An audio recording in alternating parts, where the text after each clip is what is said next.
तो अगर मैं आपको चॉइस दूँ आज के टाइम पर कि एकता भयान जो कंट्री को रिप्रेज़ेंट कर रही हैं या एकता भयान जो डॉक्टर बनकर लोगों की सेवा कर रही हैं, तो उनमें से आप किस एकता भयान को चुनना चाहेंगे? आई वुड चूज कि देश के लिए मेडल जीतना और देश का प्रतिनिधित्व करना is something more I feel proud about.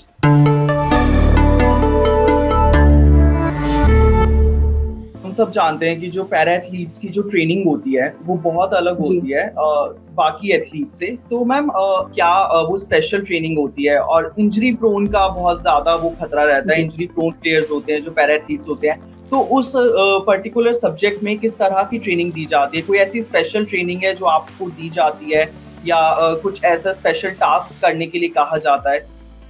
देखिए, इसको मैं स्टार्ट करूंगी कोचिंग से। आज से 10 साल पहले अगर मैं बात करूं तो कोई भी ऐसे कोचेज नहीं थे well train those who could train athletes with disability. But अब हमारी गवर्नमेंट इस दिशा में बहुत अच्छा काम कर रही है कि they are recruiting those athletes as coaches in my Haryana government where they can train athletes with disabilities. So this is a big change. और अभी लोगों का बहुत इंटरेस्ट डेवलप हुआ है, जो एबल बॉडीड कोचेज हैं, जो एबल बॉडीड एथलीट्स को ट्रेन कर रहे थे, उनकी भी बहुत इंटरेस्ट रुचि हुई है एथलीट्स विद डिसेबिलिटीज को ट्रेन करने के लिए। सो दैट इज अगर हम बात करें बदलाव की, तो ये बदलाव है कि एबल बॉडीड एथलीट्स भी जो हैं वो कोचेज हैं वो पैरा एथलीट्स को ट्रेन कर रहे हैं और गवर्नमेंट भी उनको रिक्रूट कर रही है for giving training to para athletes. तो ये शुरुआत यहाँ से होगी अगर हमारे पास कोचेज होंगे और राइट अंडरस्टैंडिंग होगी। अब मैं जानती हूँ कि बीइंग अ क्वाड्रिप्लेजिक मेरी कितनी मसल्स काम कर रही हैं। Any XYZ person can't compare my training schedule with any able bodied person. My training schedule is completely different. मेरे ट्रेनर को पता होना चाहिए मेरे कौन सी मसल्स फंक्शनल हैं, कौन सी नहीं है, कौन सी वीक है जिसको हम और ट्रेन कर सकते हैं, और क्या क्या मेथड से कहाँ बेल्ट्स लगा के हम इंजरी फ्री रह सकते हैं। और डाइट का ध्यान रखना है क्योंकि we are prone to weight gain, always sitting on wheelchair, we are prone to gain weight. तो उस चीज़ का भी न्यूट्रिशन अच्छे से लेते हुए वेट भी ना बढ़े, उस चीज़ का बहुत ध्यान रखना होता है।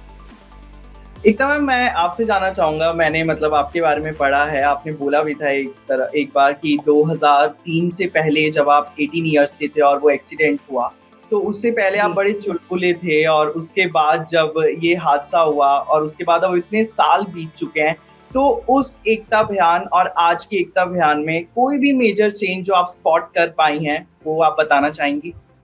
हाँ, बहुत सारे चेंजेस हुए हैं। वो तो एक बहुत चाइल्डहुड टाइम था 18 इयर्स तक। लगता नहीं था कि लाइफ डिफिकल्ट भी है। And now after having disability I had to face many kind of challenges, चाहे वो इंफ्रास्ट्रक्चर के हों, चाहे वो सोसाइटी के हों। तो बहुत रूप में चैलेंजेस फेस किए और डिफरेंस आया भी है और बहुत पॉजिटिव डिफरेंस भी आया है।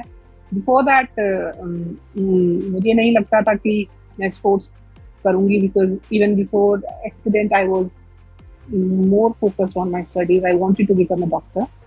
And later on अब मैं इतना ट्रेन करती हूँ सुबह शाम, जो कि very surprising for me as well. अगर आज से 20 साल पहले वाली एकता को बताया जाता कि आप इतना ट्रेन करोगे, ऐसे कंट्री को रिप्रेजेंट करोगे, तो I could not have believed that.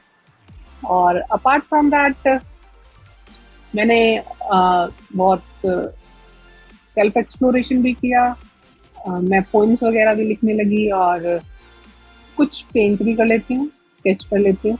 But yes, poetry is something that I had developed a lot of interest after my accident. एकदम मैम, जैसे कि अभी आपने कहा कि अगर आपको आज पता होता कि आप देश को रिप्रेजेंट कर रही हैं और इतने सारे मेडल्स जीत रही हैं, तो इसी से एक क्वेश्चन है, बड़ा फन क्वेश्चन है, तो आप शायद इसका आंसर बहुत बेटर वे में दे पाएँ। मैम, अगर आपने जैसे कि कहा आपको डॉक्टर बनना था और मैंने पढ़ा भी आपको डॉक्टर बनना था, तो अगर मैं आपको चॉइस दूँ आज के टाइम पर कि एकता भयान जो कंट्री को रिप्रेजेंट कर रही हैं या एकता भयान जो डॉक्टर बनकर लोगों की सेवा कर रही हैं, तो उनमें से आप किस एकता अभियान को चुनना चाहेंगे? देखिए, दोनों careers are equally prestigious and equally demanding, but still I would choose कि देश के लिए मेडल जीतना और देश का प्रतिनिधित्व करना is something more I feel proud about. Yes, बहुत रिस्पेक्ट है डॉक्टर प्रोफेशन की भी, but still I will choose this being a sports person. एकदम मैम, जैसे कि आप कोई भी मेडल जीतती हैं तो आपका जो सेलिब्रेशन होता है वो किस तरह का होता है? क्या कहीं पेरेंट्स के साथ बाहर जाना या फ्रेंड्स के साथ चिल आउट करना, कुछ भी ऐसा जो आपका एक वो सेलिब्रेशन के बाद वो जो पोस्ट रिचुअल है वो क्या रहता है?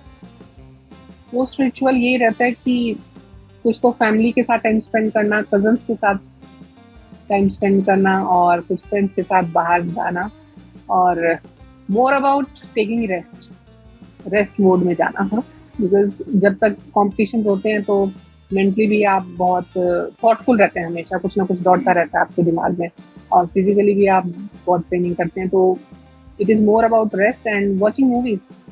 आई watch movies, I take rest, बहुत रेस्ट लेती हूँ।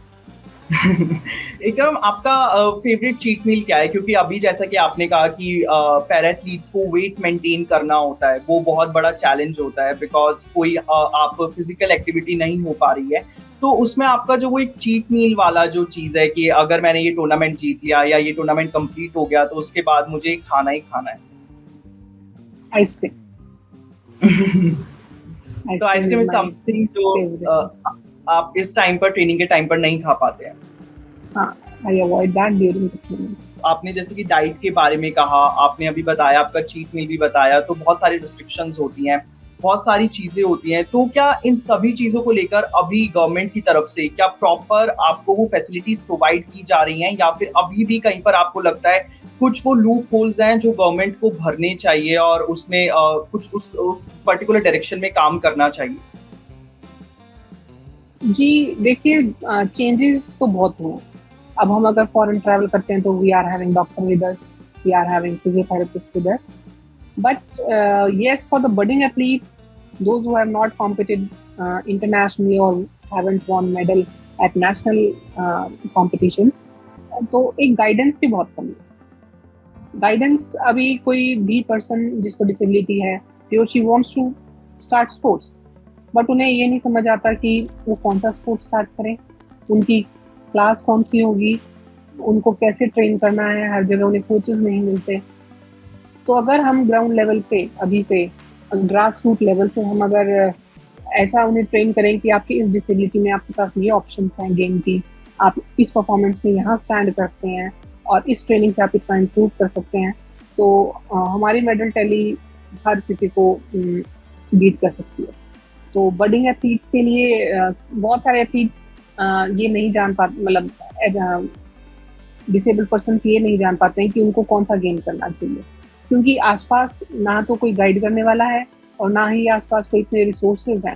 Like someone want to pursue swimming, पर लेकिन स्विमिंग उनके नियर बाय नहीं है, और स्विमिंग पूल अगर है भी तो वो व्हीलचेयर एक्सेसिबल नहीं है, और अगर व्हीलचेयर एक्सेसिबल नहीं है तो भी मैं सोचती हूँ कि कोई बात नहीं, my family is there to help me, लेकिन वहाँ के जो ऑनर्स हैं, they won't allow it, saying that it will be risky and they don't allow disabled persons to swim there. Many of my peer athletes are facing this struggle. और उनको अगर wheel chair racing है तो उनको उस track में compete नहीं करने दिया जाता कि नहीं आप इस ट्रैक में मत कीजिए, या स्कूल में उन्हें अलाउ नहीं किया जाता।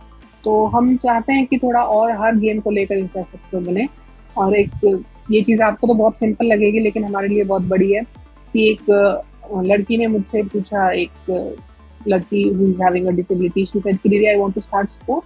तो मैंने कहा ठीक है, अगर आपके आसपास कोई स्टेडियम है तो आप वहाँ जाके प्रैक्टिस कीजिए, ये गेम्स एक्सप्लोर करके देखिए, बट शी सेड कि दीदी कोई ऐसा गेम हो जो घर पे किया जा सकता है, बिकॉज हमारी गली में गाय और बंदर इतने हैं कि I can't step out on my wheelchair. So things are that problematic कि वो घर से बाहर नहीं निकल सकते हैं, पर उन्हें स्पोर्ट्स करना है, और they are dependent because of disability or because of